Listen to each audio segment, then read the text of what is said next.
So I'm going to change the pump in my backpack. This is the Gardiner backpack. I've been using it for about a year on the pump that's in it now. So I'm going to change to a more chemical resistant pump. This one has got viton seals and a Santoprene diaphragm. The standard Gardiner pump has Santoprene valves and a diaphragm.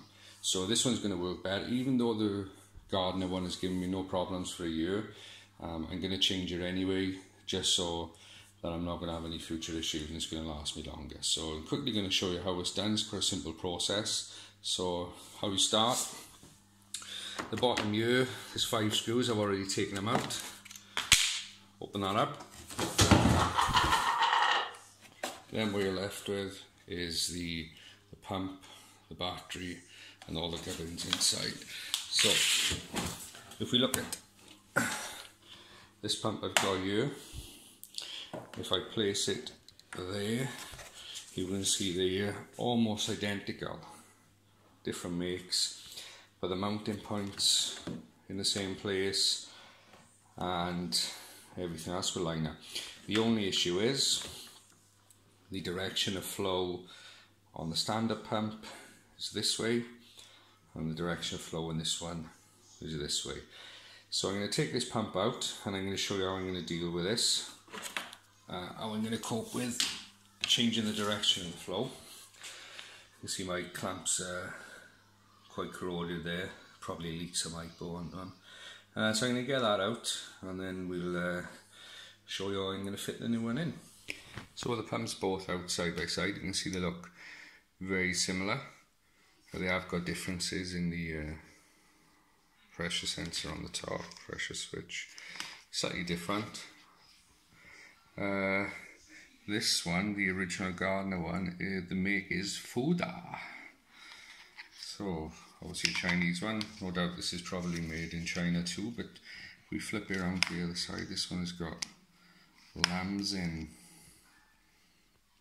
So whatever that is, probably another Chinese make, but so this one's more chemical resistant. So right, the only issue we got, as we said, you can see the arrow for flow there, that way, and that one's the other way.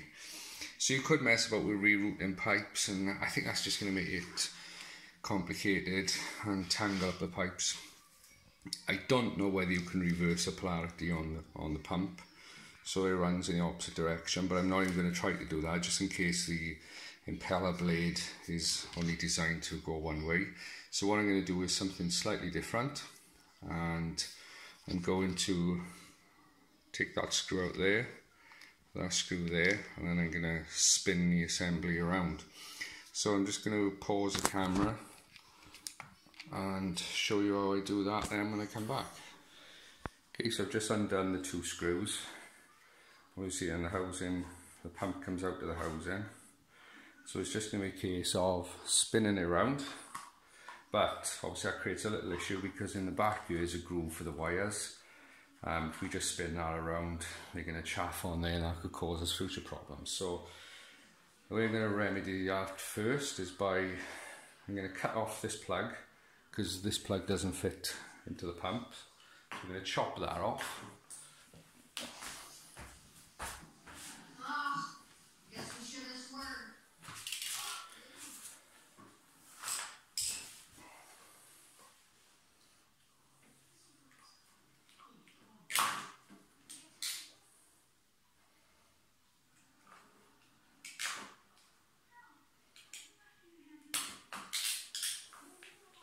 Okay, so pull the wires out.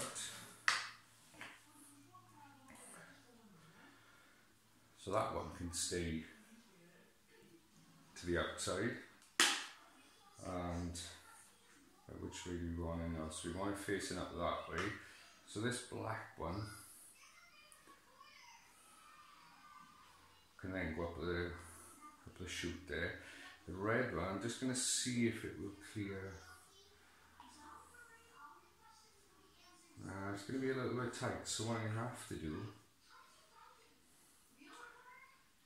see if that, no, ideally we want a little extra length on this red cable so that it can go around the back. so that's not going to work. So I've had to cut the red wire. I couldn't really come up with any other solution to that, to be honest with you. So pull him out, spin him around to the direction you want with the arrow going that way, and also now you'll notice the brand is facing up.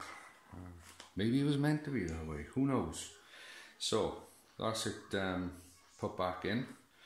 So now what I've got to do is the red and the black will go off and connect to the controller on the backpack, and then I've got to lengthen this wire now to reach to the pressure switch. It's just a case of screwing this back together, lengthen the wires in, and just doing the connections. So I'm going to speed on to that and show you when it's all connected back up here.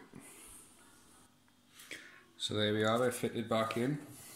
I did have to extend that pressure switch wire, so I added length to that and spliced the wires in. So before I put the cover back on, I'm just going to run a little test now and just make sure that nothing's leaking, and then we put the bottom cover back on and it'll be ready for use. So let's give that one a go. Right, so it's test time.